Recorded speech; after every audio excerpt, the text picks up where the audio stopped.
Hi, good morning, everyone. This is my YouTube channel, Physics with Aarti, and in this channel, I am telling you physics. I'm telling you physics of class 9, 10, 11, 12, BSc, MSc, and इस video से पहले मैं आपसे हिंदी में बात करती हूँ क्योंकि कुछ स्टूडेंट हिंदी में देख रहे हैं, मैं उनसे हिंदी में बात करती हूँ। कुछ जो स्टूडेंट मेरे इससे पहले यूट्यूब वीडियो देखी है तो उसमें मैंने 11th क्लास की फ़िज़िक्स की फर्स्ट उसका यूट्यूब फर्स्ट चैप्टर के मैंने कुछ टॉपिक इसमें क्लियर कर दिए थे और अब इसमें मैं कुछ टॉपिक मैंने इसमें क्लियर कर दिए थे। अब मैं इस यूट्यूब वीडियो मैंने पहले कहा था कि मैं 12th क्लास की फ़िज़िक्स का फर्स्ट चैप्टर डालूँगी, जो मैं इस वक्त आपके सामने आपके साथ अभी स्टडी करूँगी। और I hope you like this video. If you like it then please subscribe my channel and please share your with your friend, and if you like it then hit the like button and I hope you like it। और कुछ अगर आपको नहीं समझ में आता है तो डेफिनेटली कमेंट बॉक्स पे आप कमेंट कर दीजिएगा। एंड अगेन नॉट ओनली कि आप 12th क्लास के स्टूडेंट के लिए है, क्योंकि नेचुरल सी बात है 12th क्लास की फिजिक्स का है, तो ऐसा नहीं कि 12th क्लास के लिए भी है। इससे पहले मैंने 11th की डाली है, मैं 12th की डालूँगी। और इसके अलावा यदि 9, 10 BSc MSc की यदि कोई स्टूडेंट 9, 10 BSc MSc के स्टूडेंट यदि कोई देख रहे हैं तो डेफिनेटली उनके लिए भी ये यूट्यूब वीडियो है। और डेफिनेटली अगर उन्हें कुछ पूछना हो 9, 10 BSc MSc तो वो कमेंट बॉक्स पे कमेंट लिख के अपना बता सकते हैं कि उन्हें क्या पूछना है। तो ज़्यादा टाइम वेस्ट ना करते हुए हम अपनी वीडियो पे आगे बढ़ते हैं। और इफ़ यदि आपको बैकग्राउंड नॉइज़ आता है तो so please ignore it and I am sorry. अगर आपको नॉइज़ आता है तो सो प्लीज़ इग्नोर इट। बस आप दो चीज़ पे कंसंट्रेट करिए, because you are a student, तो आप दो चीज़ पे कंसंट्रेट करिए, एक my voice and my physics के notes. This notes is truly English and चूँकि हिंदी और इंग्लिश मीडियम दोनों ही स्टूडेंट होते हैं, चाहे वो हिंदी मीडियम के इंग्लिश मीडियम के हों, तो इंग्लिश मीडियम को तो प्रॉफिट मिलेगा क्योंकि ये इंग्लिश मीडियम के हैं और हिंदी मीडियम का टॉपिक क्लियर हो जाएगा। तो ज़्यादा टाइम वेस्ट ना करते हम शुरू करते हैं।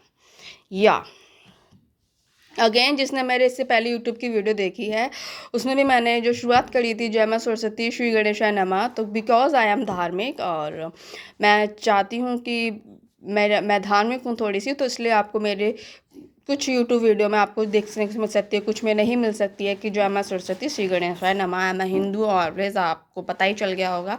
एंड या क्योंकि देखिए Aarti class 12 subject physics copy first लिखना बहुत ज़रूरी है, क्योंकि आपको पढ़ाने के लिए पहले हमें भी पढ़ना पड़ता है।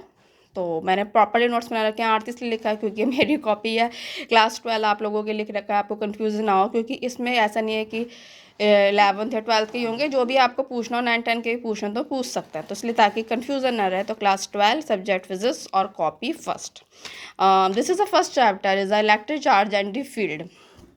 इलेक्ट्रिक चार्ज को हिंदी में विद्युत आवेश कहते हैं, फील्ड को हिंदी में क्षेत्र कहते हैं। ठीक है, तो let's begin start. Electric charge. What is the electric charge? It is an intrinsic property of the elementary particle of matter which give rise to, मैंने rise के ऊपर ब्रैकेट बना रखा है इलेक्ट्रॉन कॉमा प्रोटॉन और ETC करके। ये है इसका मतलब एलिमेंट्री पार्टिकल्स है। ठीक है, which give rise to electric force between various object. Intrinsic property, दो प्रॉपर्टी होती है, एक आपकी एक्सट्रिंसिक प्रॉपर्टी होती है, एक आपकी इंट्रिंसिक प्रॉपर्टी होती है। तो इलेक्ट्रिक चार्ज जो होती है वो आपकी इंट्रिंसिक प्रॉपर्टी होती है, मतलब वो पार्टिकल के या मैटर के अंदर जो मिलती है। इंट्रिंसिक को मतलब अंदर से, क्या कहते हैं, अंदर से मतलब होता है। ठीक है, एलिमेंट्री पार्टिकल क्या होता है, हमारे इलेक्ट्रॉन और प्रोटॉन। मैटर आपको पता ही है, जो हमारा पदार्थ होता है वो क्या हमारा करता है, ये एक इंट्रिंसिक प्रॉपर्टी होती है एलिमेंट्री पार्टिकल की, मैटर की, जो एक इलेक्ट्रिक फोर्स अराइज करते हैं किसके, बिटवीन वेरियस चार्ज के बीच। It is a scalar quantity.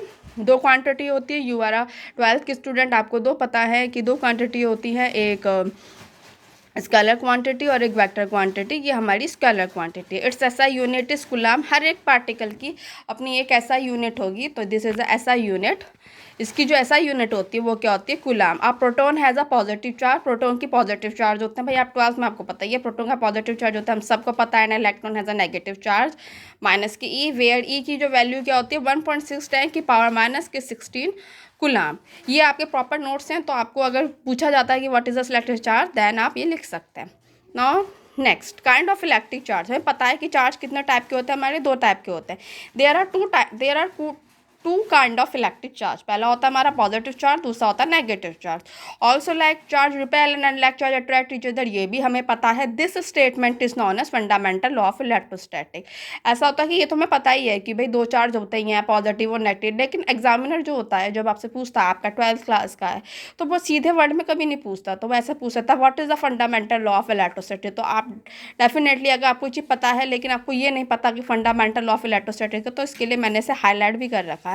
This is the fundamental law of electrostatic. फिर नीचे मैंने लिख रखा है the property which distinguish the 2 kind of charge is called the polarity of the charge. एक प्रॉपर्टी होती है डिस्टिंग्विश, मतलब जो पहचानता है कि बिटवीन 2 काइंड ऑफ चार्जेस, तो हम उसे क्या कहते हैं, पोलैरिटी कहते हैं। तो ये हुआ हमारा इलेक्ट्रिक चार्ज के नोट्स। ठीक, अब उसके बाद हमारा आता है कंडक्टर। कंडक्टर पूछा जाता है कंडक्टर क्या होता है। कंडक्टर होता है, इंसुलेटर होता है, सेमी कंडक्टर होता है। ठीक है, तो हम कंडक्टर के बारे में पढ़ते हैं। The substance through which electric charge can flow easily are called conductor. एक ऐसे सब्सटेंस, एक ऐसे पदार्थ जिसमें इलेक्ट्रिक चार्ज फ्लो हो सकता है ईजिली, उसे हम क्या कहते हैं, conductor. They obtain a large number of free electron. Naturally सी बात है भाई, अगर उसमें चार्ज फ्लो हो रहा है तो उसमें क्या होंगे, इलेक्ट्रॉन्स तो होंगे, क्योंकि इलेक्ट्रॉन के फ्लो होने से ही हमें करंट मिलती है। तो which make them good conductor of electricity. Current flow होगी तो हाँ, वो क्या होगा, वो इलेक्ट्रिसिटी जनरेट करेंगे। फॉर एग्जाम्पल ग्रेफाइट्स होते हैं, एसिड होते हैं, एटसेट्रा। तो ये हो गया हमारा conductor. Now let's begin. This is my hand. Naturally सी बात है, हैंड से ही वो पलटा जाएगा और आपको समझ में आएगा। या जैसे मैंने आपसे कहा था 3 चीज़ें होती हैं, आपको पता है, कंडक्टर, इंसुलेटर, सेमी कंडक्टर। तो थोड़ा सा हम इंसुलेटर के बारे में जान लेते हैं। इंसुलेटर क्या होता है, the substance through which electric charge can not flow easily. Natural सी बात है कि जिसमें आपका क्या होगा, इलेक्ट्रिक चार्ज का फ्लो नहीं होगा, उसे हम कहेंगे इंसुलेटर कहेंगे। In the atom of which substance electron of the outer shell are tightly bound to the nucleus. इसमें क्या होते हैं कि जो इलेक्ट्रॉन होते हैं आउटर शेल के, वो टाइटली बाउंड होते हैं न्यूक्लियस से, due to the absence of free charge carrier. अगर आपकी अब्सेंस होती है, अनुपस्थिति, यदि फ्री चार्ज कैरियर की अनुपस्थिति होती है, क्योंकि हिंदी मीडियम के भी सुन रहे हैं तो मैं दोनों में ही करूँगी। These substances offer high resistance to the flow of electricity through them। जब वो टाइटली बाउंड होंगे, तो देखिए किसी भी चीज़ में अगर आप कंडक्टर कहते हैं, कंडक्टर जो मैंने इससे पहले पढ़ा उसमें इलेक्ट्रिसिटी क्यों फ्लो होती है, क्योंकि उसमें इलेक्ट्रॉन फ्लो कर सकते हैं। लेकिन इसमें क्या है, इलेक्ट्रॉन क्या होता है, टाइटली बाउंड हो जाते हैं, तो वो फ्लो नहीं करेंगे। जब वो फ्लो नहीं करेंगे तो क्या होगा, करंट ही फ्लो नहीं होगी। ठीक, और रेजिस्टेंस आपका ऑफर है resistance. You are a 12 class student, आपको अच्छी तरह से पता है व्हाट इज द रेजिस्टेंस क्या करता है, करंट की फ्लो में क्या करता है, वो बाधा उत्पन्न करता है। हिंदी मीडियम के लिए क्योंकि दोनों सुन रहे हैं, तो बाधा उत्पन्न करता है। और तो इसलिए हम उसे कहते हैं, जब उसमें इंसुलेटर में हाई करंट फ्लो ही नहीं होती तो वो कैसा रेजिस्टेंस फ्लो करेगा, हाई रेजिस्टेंस फ्लो करेगा। एग्जाम्पल ग्लास होती है, डायमंड लिख रखा है, ETC। ठीक, ये हो गया, ये आपके हमने इंसुलेटर तक कर दिए। एंड नाउ अब इसके बाद हम करते हैं अर्थिंग।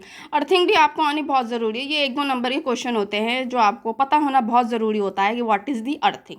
कहने को तो सबको पता है, बट आपको एक 12th क्लास का स्टूडेंट है तो आपसे कुछ भी पूछ सकता है, बेसिक चीज़ें कुछ भी पूछ सकता है। तो this is the called earthing. What is the earthing? When a charge body is brought in contact with the earth through a connecting conductor, its entire charge passes to the ground in the form of momentary current. This process is called earthing। सबसे बड़ी बात होती है कि earthing करी क्यों जाती है, कि हमें मतलब एक तरीके से बहुत, जब उस किसी भी चीज़ को हम अर्थिंग करते हैं तो हम इसलिए करते हैं ताकि उसका रजिस्टेंस, ताकि उससे हमें कोई हार्म ना हो। मेन अर्थिंग करने का ये होता है क्योंकि करंट फ्लो होती है, और उसे हम किससे कनेक्ट करते हैं, ग्राउंड से लिखा है। देखो इसमें लिखा है when a charge body is brought in contact with the earth. Earth से किया जाता है, अर्थ से किया जाता है थ्रू अ कनेक्टिंग कंडक्टर। तो उसका एंटायर चार्ज कहाँ पास हो जाता है, ग्राउंड से हो जाता है, तो हमें करंट से ज़्यादा हार्म नहीं हो पाता, जो मेन इसका ऑब्जेक्ट होता है ना। क्योंकि हम क्यों कर रहे हैं ग्राउंड से, हम किसी भी चीज़ से कर सकते हैं, बट हम ग्राउंड से क्यों कर रहे हैं, ताकि हमें हार्म ना हो। ठीक है, in the form of momentary current के रूप में वो होता है। This process is called earthing. 1-2 number पे आपको अर्थिंग पूछा जाता है। ठीक, दिस इज द अर्थिंग। अब एक मेन ये आपका हो जाता है अर्थिंग। तो अब एक और हम चीज़ कर लेते हैं आज, है ना।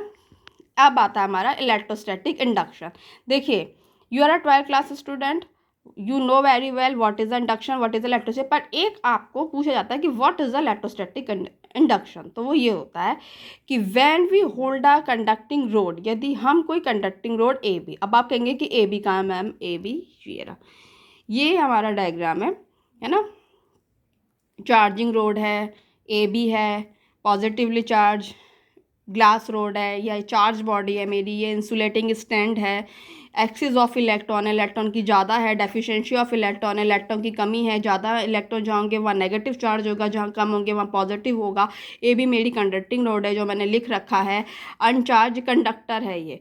कंडक्टिंग रोड क्यों है, ये अनचार्ज कंडक्टर है, तभी तो हम आपको समझा पाएंगे जब मैं अनचार्ज कंडक्टर लूँगी। अनचार्ज के नीचे मैंने बॉडी को काट रखा है और कंडक्टर लिख रखा है, क्योंकि डेफिनेटली मैं भी एक टीचर हूँ, है ना, प्रॉपर्ली नोट्स हैं तो कुछ ना कुछ गलती तो होगी, तो इसलिए बॉडी को मैंने काट रखा है। तो ये क्या हमारा अनचार्ज कंडक्टर। तो थ्योरी में आता है कि क्या है। अब देखिए, when we hold a conducting rod A B, जो कि मैं दिखा रखा है, over an insulating stand and bring a positively charge glass rod near its end A, है ना, ये रहा हमारा चार्ज, है ना, नियर इट्स एंड ए दिख रखा है।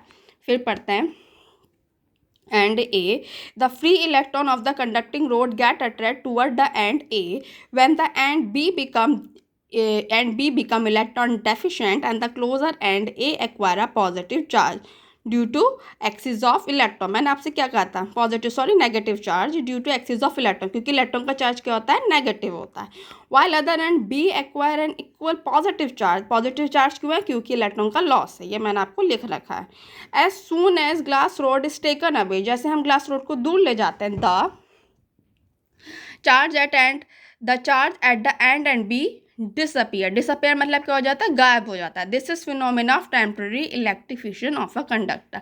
ये क्या फिनोमिना में होता है, electrification of a conductor in which opposite charge appear at it closer end, जो कि मैंने पूरा डायग्राम में दिखाया, जिसमें चार्ज के अपोजिट हो रहा है। Similar charge appear at it farther and in the presence of near by charge body. कि आपको समझना चाहिए कि ये आपको मैं फिगर में भी होता है, ये आपको ध्यान रखना चाहिए कि जब हम ये प्रोसेस करते हैं तो जो अपोजिट चार्ज होता है वो पास में आता है, और जो अपोजिट चार्ज होता है वो क्लोजर आता है, और जो सिमिलर चार्ज होता है वो फार्दर जाता है। The positive and a negative charge produce and the end of the conducting rod are called induce charge. ये इंड्यूस का मतलब क्या होता है हिंदी में, प्रेरित। प्रेरित मतलब प्रभावित, कि हम किसी से एक तरीके से नॉर्मल लैंग्वेज में क्या कहते हैं, आप इंड्यूस का ढूंढेंगे तो प्रेरित। प्रेरित को कहते हैं प्रभावित। प्रभावित क्यों, क्योंकि हम इसमें एक चार्ज बॉडी लाए तभी जाके उसमें, क्योंकि हमने अनचार्ज बॉडी लिख रखी थी और उसके पास हम लाए चार्ज बॉडी, जिसके कारण उसमें क्या हुआ कि आपके चार्ज क्या हो गए, प्रोड्यूस हो गए।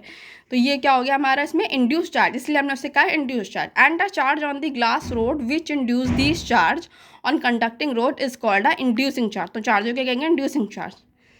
This is the conducting road positively charge. देखो पॉजिटिवली चार्ज लाई में, तो जिसके पास लाए उसके अपोजिट नेगेटिव है ए, फिर उसके दूर है बी जो हो गया हमारा पॉजिटिव। तो नेगेटिव के नीचे ए के लिखा है एक्सिस ऑफ इलेक्ट्रॉन, बी के नीचे के लिखा है deficiency of electron. Insulating stand है ना, ग्राउंड से कर रखा है एक तरीके से, ये समझ लीजिए इंसुलेटिंग स्टैंड है, ग्राउंड ही मत समझिए, इंसुलेटिंग स्टैंड है। और अनचार्ज कंडक्टर है, अनचार्ज के नीचे बॉडी लिख रखी है, काट दिया गया। तो ये हो गया हमारा फिनोमिना यहाँ पे इलेक्ट्रोस्टैटिक इंडक्शन। ठीक, अब इसके बाद आपके में नया टॉपिक चलेगा हमारा इलेक्ट्रोस्टैटिक, जो कि हमारे अगले वीडियो में चलेगा। क्योंकि एक ही वीडियो में मैं अगर सब कुछ रख दूंगी, सब कुछ एक कहता है ना कि एक ही बार में मैं आपको सब कुछ पढ़ा दूंगी तो वह पैनिक हो जाएगा। तो हम फिज़िक्स को एंजॉय करके पढ़ते हैं, और डेफिनेटली थोड़ा थोड़ा करके पढ़ते हैं। एक साथ पढ़ेंगे तो अच्छा नहीं लगेगा, ये अच्छा नहीं लगेगा। मैं तो ये कहूँगी कि आप लोग पैनिक भी हो सकते हैं, तो इसलिए वीडियो को थोड़ा थोड़ा करके पढ़ते हैं ताकि हमें भी अच्छा लगे, आपको भी अच्छा लगे। और डेफिनेटली मेरी वॉइस को एंजॉय करिए, मेरे फिजिक्स के नोट्स को एंजॉय करिए, अपने दोस्त और फ्रेंड के साथ ज़रूर शेयर करिए, लाइक करिए, सब्सक्राइब ज़रूर करिए। देखिए, अगर आपको प्रॉपर नोट्स चाहिए, समझना चाहते हैं आप, तो डेफिनेटली मेरे चैनल को सब्सक्राइब करिए, लाइक करिए, और कुछ समझ में ना आए तो पूछिए। और इसमें मैं हिंदी इंग्लिश दोनों बोल रही हूँ, क्योंकि देखिए स्टूडेंट सब बराबर होने चाहिए, चाहे वो हिंदी मीडियम के हों चाहे वो इंग्लिश मीडियम के हों। अब मेरे जो नोट्स हैं वो इंग्लिश के हैं, तो डेफिनेटली पर मेरी पूरी कोशिश रहेगी कि एक तरीके से आपको जो हम वीडियो बना रहे हैं या मैं वीडियो जो बना रही हूँ, मेरा इसका मेन ऑब्जेक्टिव है कि आपको वो टॉपिक क्लियर हो जाए, राइट। तो या अगर आपको मेरी ये यूट्यूब वीडियो पसंद आई हो तो डेफिनेटली लाइक सब्सक्राइब दोस्तों के साथ शेयर करिए।